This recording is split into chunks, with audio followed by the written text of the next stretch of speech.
Hello बच्चों, कैसे हैं आप? आपको याद हो तो हमारी यूनिट नंबर 3 अध्याय 5 चल रहा है, जिसका नाम है चुंबकत्व। और पिछले वीडियोस में हम इस अध्याय का लगभग बेसिक पोर्शन पूरा कंप्लीट कर चुके हैं। अब हमें व्यंजक स्टार्ट करना है, और जो पहला व्यंजक है वो है बच्चों अक्षीय अनुदैर्ध्य स्थिति में चुंबकीय क्षेत्र की तीव्रता। ये बहुत मिलता जुलता आपको लग रहा होगा, याद आ रहा होगा कि कभी अध्याय 1 में हमने ये पढ़ा था अक्षीय स्थिति या अनुदैर्ध्य स्थिति में विद्युत क्षेत्र की तीव्रता। तो मैं आपको पहले भी बोल चुका हूं, यदि आप ध्यान से समझेंगे तो ये जो अध्याय है ये अध्याय 1 का रिवीजन है, अन्यथा भयानक कंफ्यूजन है। ठीक है बच्चों, तो ध्यानपूर्वक समझिएगा। हम व्यंजक स्टार्ट करने जा रहे हैं, उससे पहले कुछ बातें आप समझ ले जो जरूरी है हमारे लिए। सबसे पहली बात, कभी मैंने आपको ये समझाया था कि जब दो सदिशों की दिशाएं परस्पर विपरीत हो, जब दो सदिशों की दिशाएं परस्पर विपरीत हो तो परिणामी ज्ञात करने के लिए उनको घटाया जाता है बच्चों, और हमेशा बड़े में से छोटे को घटाया जाता है। और घटाने पर जब हमें परिणामी प्राप्त होता है तो परिणामी की दिशा वही होती है जो बड़े की होती है। ये पहली बात जो हम पहले भी समझ चुके हैं कभी अध्याय 1 में। दूसरी बात, कभी हमने इस अध्याय में ये पढ़ा है बच्चों, यदि हम ध्रुव प्रबलता में प्रभावकारी लंबाई का गुणा करते हैं तो इस गुणनफल को बच्चों हम कैपिटल एम से दर्शाते हैं, और इसे चुंबकीय द्विध्रुव आघूर्ण या केवल चुंबकीय आघूर्ण भी कह सकते हैं। ठीक है बच्चों। तीसरी और आखिरी बात जो हमें ध्यान रखना है वो ये, मैंने आपको पिछले वीडियो में ये बताया था कि धन आवेश के कारण एन ध्रुव के कारण जो चुंबकीय क्षेत्र उत्पन्न होता है उसकी दिशा हमेशा ध्रुव से दूर होती है, और एस ध्रुव के कारण जो चुंबकीय क्षेत्र उत्पन्न होता है उसकी दिशा हमेशा ध्रुव की ओर होती है। अब हम समझने जा रहे हैं बच्चों कि अक्षीय स्थिति या अनुदैर्ध्य स्थिति में चुंबकीय क्षेत्र की तीव्रता हम कैसे ज्ञात करेंगे। उससे पहले हम ये समझें ये अक्षीय अनुदैर्ध्य स्थिति होती क्या है। तो ध्यान से देखिएगा बच्चों, ये चुंबक है, इसे हम दंड चुंबक भी कहते हैं। ये इसका कौन सा ध्रुव है एन, और ये इसका कौन सा ध्रुव है एस। तो हमसे पूछा जाए ये क्या है तो हम कहेंगे कोई छोटा दंड चुंबक है। अब बच्चों ध्यान से देखिएगा, इसके दोनों ध्रुवों को मिलाने वाली ये जो सरल रेखा है, आपको याद हो हम पिछले वीडियोस में समझ चुके हैं कि इसे चुंबकीय अक्ष कहते हैं। अब हमने क्या किया, इस चुंबकीय अक्ष को आगे की ओर बढ़ाया, और इस बढ़ाए गए चुंबकीय अक्ष पर, इस बढ़ाए गए चुंबकीय अक्ष पर, भाई इसको चुंबकीय अक्ष को हमने आगे की ओर बढ़ाया। हमसे पूछा जाए ये क्या है तो हम कहेंगे बढ़ाया गया चुंबकीय अक्ष है। बच्चों इस चुंबकीय बढ़ाए गए चुंबकीय अक्ष पर हमने इस मध्य बिंदु O से स्मॉल r दूरी पर एक बिंदु P माना है। ये वो बिंदु है जिस पर हमें चुंबकीय क्षेत्र की तीव्रता ज्ञात करनी है। तो बिंदु की ये जो स्थिति है बच्चों, इसे हम अक्षीय स्थिति या अनुदैर्ध्य स्थिति कहते हैं। ये परिभाषा भी अध्याय 1 से मिलती जुलती है। तो हम बोले क्या बोलेंगे, वह बिंदु जिस पर चुंबकीय क्षेत्र की तीव्रता ज्ञात करनी है चुंबक के बढ़ाए गए चुंबकीय अक्ष पर स्थित हो तो बिंदु की इस स्थिति को अक्षीय स्थिति या अनुदैर्ध्य स्थिति कहते हैं। अब बच्चों ध्यान से देखिएगा, कभी हमने पढ़ा है चुंबकीय क्षेत्र की तीव्रता की परिभाषा में कि B का एक सूत्र ये होता है बच्चों, μ0/4 पाई, ऊपर आता है m और बटे होता है r²। इस सूत्र को यदि आप ध्यान से देखेंगे तो इसमें ध्रुव प्रबलता सिर्फ एक ही आ रही है जो कि एक ध्रुव की है। तो इस बात को दर्शाता है बच्चों कि चुंबकीय क्षेत्र की तीव्रता ज्ञात करने के लिए एक ध्रुव पर्याप्त होता है। लेकिन इस चित्र में आप देखेंगे यहाँ पर दो ध्रुव हैं, तो क्लियर है बिंदु P पर एक नहीं दो तीव्रताएं उत्पन्न होंगी बच्चों। क्लियर है, एक n ध्रुव के कारण और एक s ध्रुव के कारण। यदि n ध्रुव के कारण तीव्रता उत्पन्न हुई बच्चों और उस तीव्रता को हमने क्या माना V1, तो ये कौन से ध्रुव के कारण है n, तो इसकी दिशा ध्रुव से दूर होनी चाहिए। ध्रुव से दूर मतलब उधर, उधर मतलब ये मतलब O से P की ओर होगी। ठीक है बच्चों। अब एक और तीव्रता उत्पन्न होगी किस ध्रुव के कारण, S। मान लो S ध्रुव के कारण जो तीव्रता उत्पन्न हुई बच्चों वो V2 है, तो इसकी दिशा S ध्रुव के कारण है चूंकि, तो इसकी दिशा ध्रुव की ओर होगी। ध्रुव की ओर मतलब ये हो गई। तो हम क्या देख रहे हैं कि बिंदु P पर कितनी तीव्रताएं उत्पन्न हो रही हैं बच्चों, 2, और दोनों की दिशा एक दूसरे के विपरीत है। तो पूरी पिक्चर क्लियर है। यदि हमें अक्षीय स्थिति में चुंबकीय क्षेत्र की तीव्रता ज्ञात करनी है तो इसके लिए हम क्या करेंगे बच्चों, तो पहले V1 ज्ञात करेंगे। V1 क्या है तो हम कहेंगे बिंदु P पर चुंबकीय क्षेत्र की तीव्रता है, वही किस ध्रुव के कारण है, n ध्रुव के कारण है। तो पूरा बोले तो क्या बोलेंगे, n ध्रुव के कारण बिंदु P पर चुंबकीय क्षेत्र की तीव्रता। फिर हम s ध्रुव के कारण भी बिंदु P पर क्या निकालेंगे, चुंबकीय क्षेत्र की तीव्रता, जिसे बच्चों हमने क्या माना V2। चूंकि इनकी दिशा एक दूसरे के क्या है, विपरीत, तो हम इन दोनों को घटा देंगे। घटाने पर हमें क्या मिलेगी, परिणामी तीव्रता। इसे कहेंगे अक्षीय स्थिति में चुंबकीय क्षेत्र की तीव्रता। पर घटाएंगे कैसे, तो बड़े में से छोटे को घटाएंगे। अब कौन बड़ा है कौन छोटा, ये तो जब हम इनका मान ज्ञात करेंगे तो मालूम पड़ेगा। ठीक है बच्चों। उससे पहले हमें ये चित्र बनाना होगा व्यंजक में, और इस चित्र में क्या क्या रोया वो हमें लिखना होगा। रोया मतलब क्या क्या दर्शाया वो हमें लिखना होगा। तो वो थ्योरी कोशिश करें कि चित्र देख के हम अपने शब्दों में लिख सकें। मैं बोल के बता रहा हूं, ध्यान सुनिएगा। माना NS, बच्चों जब भी NS लिखना हो तो ऐसे लिखेंगे आप। माना NS एक छोटा दंड चुंबक है, जिसके प्रत्येक ध्रुव की ध्रुव प्रबलता स्मॉल m है। प्रत्येक ध्रुव की ध्रुव प्रबलता स्मॉल m है और प्रभावकारी लंबाई 12 है। तो चुंबकीय आघूर्ण कैपिटल M बराबर क्या होगा m और इनटू क्या हो जाएगा 2। बच्चों इस सूत्र का उपयोग क्या है, तो व्यंजक के दौरान कहीं भी m के गुणित में क्या नजर आए 12, तो आप उसको बेधड़क हटा सकते हैं और उसकी जगह कैपिटल M का उपयोग कर सकते हैं। अब आगे क्या, तो थ्योरी में एक बार फिर बोल के बता रहा हूं, ध्यान सुनिएगा। माना NS एक छोटा दंड चुंबक है जिसके प्रत्येक ध्रुव की ध्रुव प्रबलता स्मॉल m और प्रभावकारी लंबाई 12 है, तो चुंबकीय आघूर्ण कैपिटल M बराबर m इंटू 12। अब आगे क्या देखिए, इसके बढ़ाए गए चुंबकीय अक्ष पर मध्य बिंदु O से स्मॉल r दूरी पर एक बिंदु P स्थित है जिस पर चुंबकीय क्षेत्र की तीव्रता ज्ञात करनी है और बिंदु की इस स्थिति को अक्षीय स्थिति या अनुदैर्ध्य स्थिति कहते हैं। इतना हमें लिखना पड़ेगा। इसके बाद आप देखें बच्चों, तो जब आप इस सूत्र का उपयोग करके V1 और V2 का मान ज्ञात करेंगे तो ध्यान से देखिएगा, इसमें R क्या है, तो ये है बच्चों ध्रुव से उस बिंदु तक की दूरी जिस पर हमें क्या निकालना है, चुंबकीय क्षेत्र की तीव्रता। शब्दों में ध्यान दीजिए, तो जब हम इस सूत्र का उपयोग करके किसका मान ज्ञात करने जाएंगे V1 का, तो बच्चों ये किस ध्रुव के कारण है N और किस बिंदु पर है P, अरे तो फिर हमें दूरी N से P तक चाहिए। तो याद रखिएगा बच्चों, जब इस सूत्र का उपयोग करके आप V1 का मान ज्ञात कर रहे होंगे तो दूरी हमें यहाँ पर R नहीं N से P तक की दूरी चाहिए होगी। तो ठीक उसी तरीके से बच्चों, जब आप किसका मान ज्ञात करेंगे V2 का, तो क्लियर है कि दूरी S से कहां तक आएगी P तक, क्योंकि ये तीव्रता S ध्रुव के कारण है और किस बिंदु पर है P पर। तो समझदारी इसमें है कि पहले ये दो दूरियां ज्ञात करें हम। ठीक है बच्चों, तो ध्यान से देखिएगा, हम क्या लिखेंगे, चित्रानुसार। चित्रानुसार बोले तो चित्र के अनुसार। ठीक है, ध्यान से देखिएगा, चित्रानुसार सबसे पहले हम दूरी निकालने जा रहे हैं बच्चों N से P तक। ध्यान से देखिएगा, N से P तक की दूरी बोले तो NP। अब ये दूरी हम कैसे निकालेंगे, आप ध्यान से देखें, यहां से यहां तक की दूरी बोले तो OP। ठीक है बच्चों, उसमें से यदि हम इतनी दूरी को घटा दें, मतलब O से N तक की दूरी को घटा दें, तो बची हुई दूरी N से P तक की कहलाएगी। ठीक है बच्चों, तो OP में से हमने किसको घटाया, ON को घटाया, तो जो दूरी हमें मिलेगी वो N से P तक की दूरी कहलाएगी। बच्चों O से P तक की दूरी कितनी है R और O से N तक की दूरी कितनी है L, तो इसे हम लिख सकते हैं R माइनस L। मुझे उम्मीद है आपके समझ में आया होगा। अब बच्चों ध्यान से देखिएगा, अब हमें दूसरी दूरी ज्ञात करना है S से कहां तक, P तक, तो उसे क्या लिखेंगे SP। ध्यानपूर्वक देखिएगा SP। अब ये दूरी कैसे निकालेंगे, तो आप देखो P से O तक की दूरी R है और O से S तक की दूरी L है। हमें ये दोनों दूरियां टोटल चाहिए, तो इसके लिए हम इन दोनों दूरियों को जोड़ेंगे। तो ध्यान से देखिएगा, OP में हम जोड़ेंगे किसको, OS को। बच्चों ये OP मतलब R और OS मतलब L, तो दूरी हो जाएगी R प्लस L। ठीक है बच्चों, अब ध्यान से देखिएगा, चूंकि अब दूरियां हमारे पास है तो हम सक्षम हैं कि हम V1 और V2 के मान ज्ञात कर सकते हैं। लेकिन बच्चों ज्ञात करने से पहले हमें यह बताना होगा कि V1 क्या है और V2 क्या है। तो हम क्या बोलेंगे, अब। ध्यान से देखिएगा, क्या लिखेंगे, अब। और अब लिख के यहाँ क्या लिखना होगा, N ध्रुव के कारण बिंदु P पर चुंबकीय क्षेत्र की तीव्रता। N ध्रुव के कारण बिंदु P पर चुंबकीय क्षेत्र की तीव्रता। बच्चों तीव्रता को हमने क्या माना, V1। ध्यान रहे, हम यहाँ पर V1 का केवल परिमाण लिख रहे हैं, इसलिए इस पर तीर का निशान लगाने की आवश्यकता नहीं है। और यदि आप तीर का निशान लगाते हैं तो फिर यहाँ मापांक भी लगाना होगा। ठीक है बच्चों, अब ध्यान से देखिएगा, सूत्र क्या होता, μ0/4π।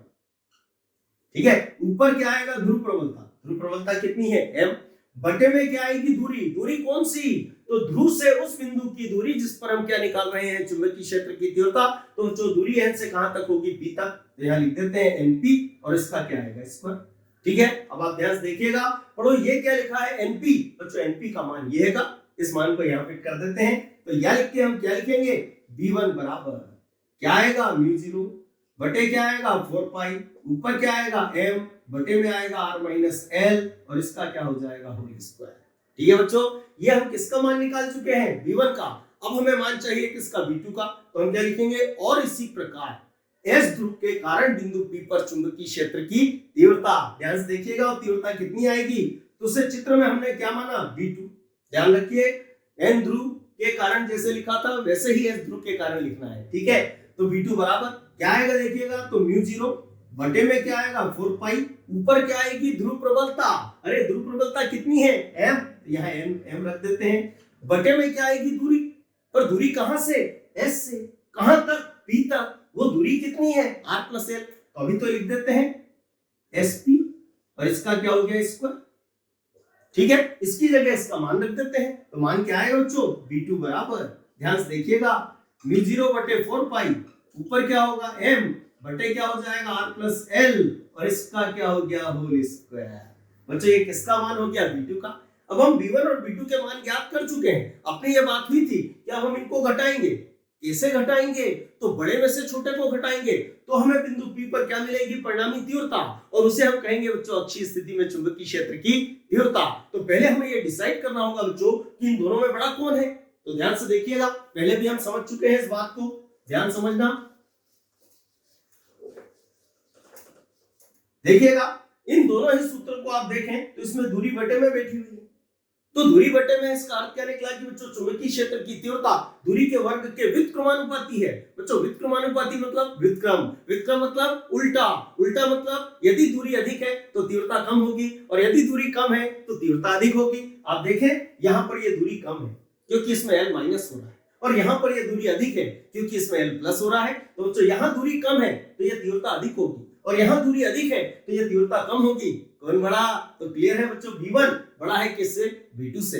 तो अब हम बिंदु P पर परिणामी तीव्रता कैसे निकालेंगे, तो v1 में से v2 को घटाएंगे, पर कारण लिखना होगा, तो हम क्या बोलेंगे, चूंकि v1 बड़ा है किससे, v2 से, ऐसे लिखेंगे। ध्यान से देखिएगा v1 बड़ा है किससे, v2 से, और इनकी दिशाएं परस्पर विपरीत, अतः बिंदु P पर चुंबकीय क्षेत्र की परिणामी तीव्रता। बच्चों उस परिणामी तीव्रता को हमने क्या लिखा, v बराबर क्या होगा, तो v1 और माइनस क्या हो जाएगा, v2। बच्चों कोई हमसे ये पूछ ले कि इन्हें घटाया क्यों, तो हम कहेंगे उनकी दिशाएं परस्पर विपरीत है इसलिए परिणामी ज्ञात करने के लिए उनको घटाया गया। और v1 में से v2 को क्यों घटाया, क्योंकि v1 बड़ा है, ठीक है। अब मैंने आपको यह भी समझाया था बच्चों कि जब घटाकर परिणामी तीव्रता ज्ञात की जाती है तो ऐसी स्थिति में परिणामी तीव्रता की दिशा वो होगी जो बड़े की है। तो क्लियर है बड़ा कौन है, v1। तो बच्चों v1 की जो दिशा है वो v की दिशा कहलाएगी। अब देखें इनकी दिशाएं क्या है, तो ये जो आपने v1 का मान निकाला था बच्चों, यहाँ आपको इसकी दिशा लिखनी होगी। चित्र में आप देखें इसकी दिशा मैंने आपको बताई थी, ओ से किसकी तरफ है, p की तरफ। यहाँ लिखेंगे ओ से p की तरफ, ओ से p की तरफ। अब देखें ये v2 का मान है, इसकी दिशा क्या होगी, तो चित्र में आप देखें एरो इधर लग रहा है, इधर लग रहा है, मतलब p से किसकी ओर है, o की ओर है। तो यहाँ हम लिखेंगे p से o की ओर, ठीक है बच्चों। तो चूंकि इनकी दिशाएं परस्पर विपरीत तो परिणामी तीव्रता हम ज्ञात कर रहे हैं। अब प्रश्न उठता है बच्चों इसकी दिशा क्या होगी, तो क्लियर है जो v1 की दिशा है वो इसकी दिशा होगी। v1 की दिशा किधर से किधर है, o से p, तो इसकी दिशा भी हो जाएगी बच्चों o से p की ओर, o से p की ओर आगे आपको लिखना है, ठीक है। अब ये समीकरण ये कहती है बच्चों यदि किसका मान चाहिए v का, तो हमारे पास दो मान होने चाहिए, एक कोण v1 और एक कोण v2, दोनों है अपने पास, रख देते हैं इन मानों को यहाँ पर, ठीक है।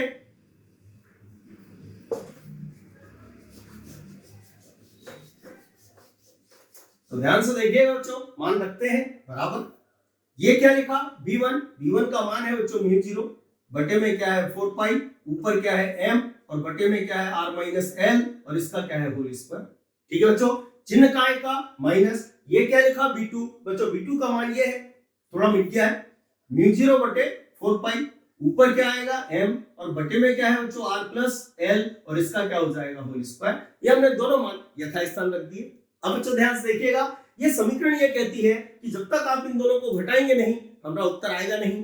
तो ध्यान से देखिएगा घटाएं कैसे, तो आप देखिए इन दोनों में बहुत कुछ कचरा भरा हुआ है, कचरा समझते हैं आप, बहुत कुछ कॉमन निकल रहा है तो उसको कॉमन निकाल देते हैं। तो आप देखो μ0 बटे 4 पाई यहाँ भी है और यहाँ भी है, m यहाँ भी है और यहाँ भी है, तो इनको कॉमन ले लेते हैं। तो ध्यान से देखिएगा बाहर क्या निकला μ0 m ने बटे में 4 पाई, ये बच्चों कॉमन निकल गया।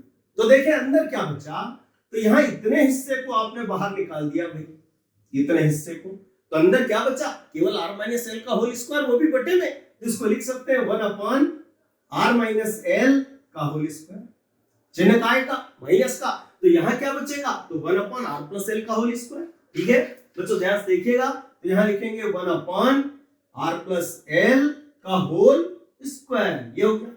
अरे तो जिन्हें हमें घटाना है आप ध्यान से देखो, ये तो बटे वाली संख्या है और बटे वाली संख्या कभी भी डायरेक्ट नहीं घटती है, तो करना क्या पड़ेगा, अरे तो एलसीएम निकालना पड़ेगा भाई।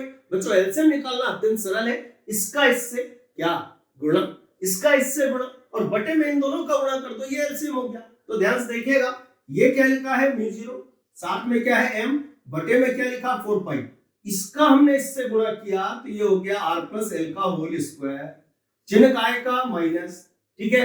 अब इसका इससे गुणा करेंगे तो r माइनस एल का होल स्क्वायर, अब बटे में आ गए, बटे में हमें इन दोनों का गुणा करना है। तो बच्चों याद रखिएगा, ऐसी दो संख्याएं जिनकी घातें समान हो और संख्याएं अलग अलग हो न, उनका हमें गुणा करना हो तो गुणा कैसे होता है बच्चों, तो अंदर अंदर की संख्याओं का गुणा हो जाता है और ऊपर घात उतनी ही आएगी जितनी इन दोनों के ऊपर है।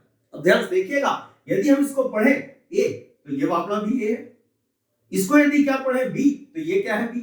अब जरा पढ़े अंदर की संख्याएं क्या है, तो ये है बच्चों a माइनस बी और ये है a प्लस बी, हमें दोनों का गुणा करना है। तो कभी हमने पढ़ा है कि एक सूत्र होता है बच्चों a माइनस बी, गुणित में क्या लिखा है a प्लस बी, तो बराबर होता है बच्चों a square minus B square. हम इस सूत्र का उपयोग कर सकते हैं। तो ध्यान से देखिएगा, a स्क्वायर बोले तो r स्क्वायर, b स्क्वायर बोले तो l स्क्वायर, और ऊपर घात उतनी ही आएगी जितनी इन दोनों के ऊपर है। तो इन दोनों के ऊपर घात कितनी है, तो मुझे उम्मीद है समझ में आया होगा आपके। और ये हमने इनका एलसीएम निकाला। अब जो इसकी जो अगली लाइन हम लिखेंगे वहां ध्यान रखिएगा कि हम एक बीजगणित के सूत्र का उपयोग करेंगे। पहले वो सूत्र देख लें, और वो सूत्र ध्यान से देखिएगा, जब इसकी अगली स्टेप आप लिखेंगे तो उसके साइड में वो सूत्र लिखा हुआ होना चाहिए, ठीक है। तो ध्यान से देखिएगा, वो सूत्र मैं आपको बताता हूं।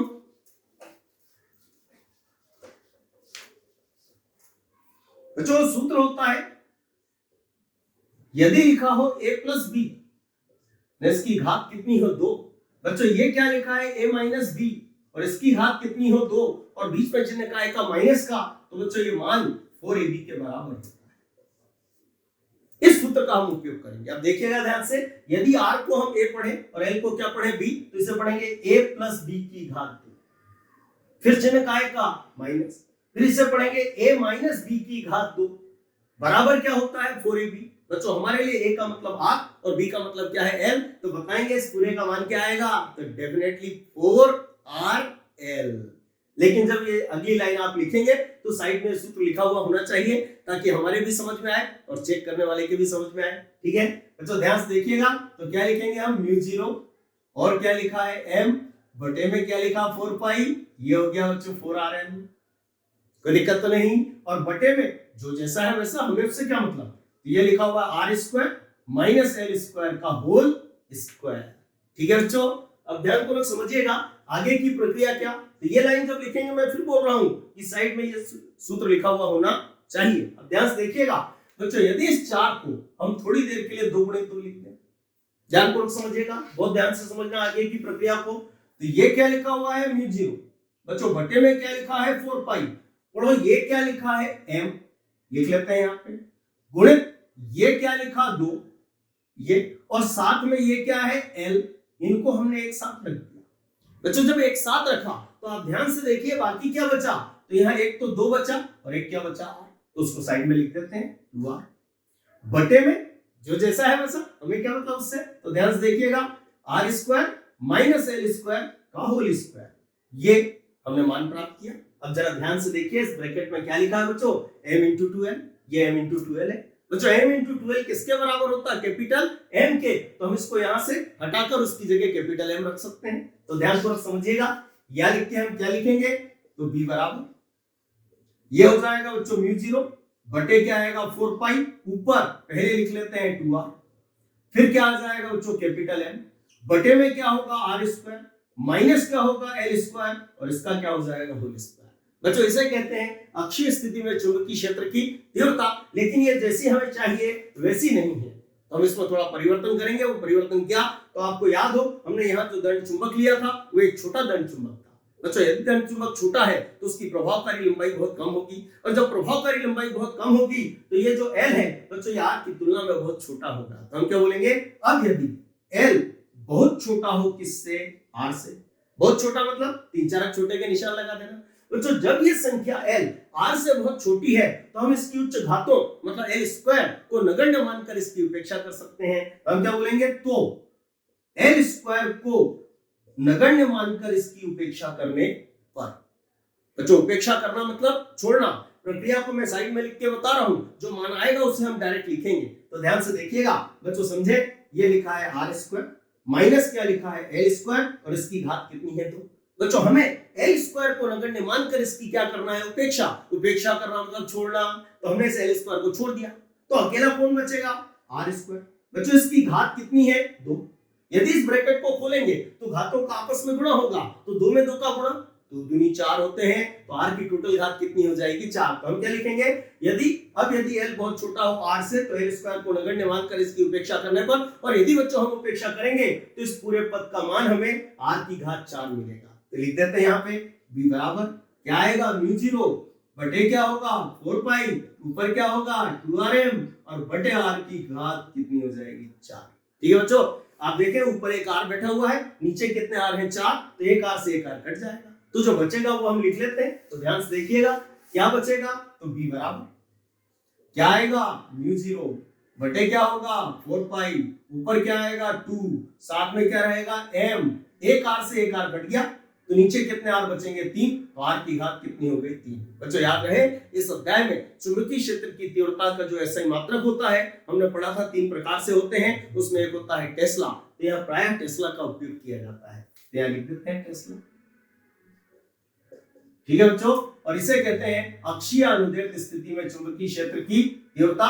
मुझे उम्मीद है आपके समझ में आया होगा, इसे और समझने का प्रयास कीजिएगा, निश्चित रूप से आपके समझ में आएगा। ठीक है बच्चों, तो आज इस वीडियो में हम इतना ही रखते हैं, अगला टॉपिक हम अगले वीडियो में डिस्कस करेंगे।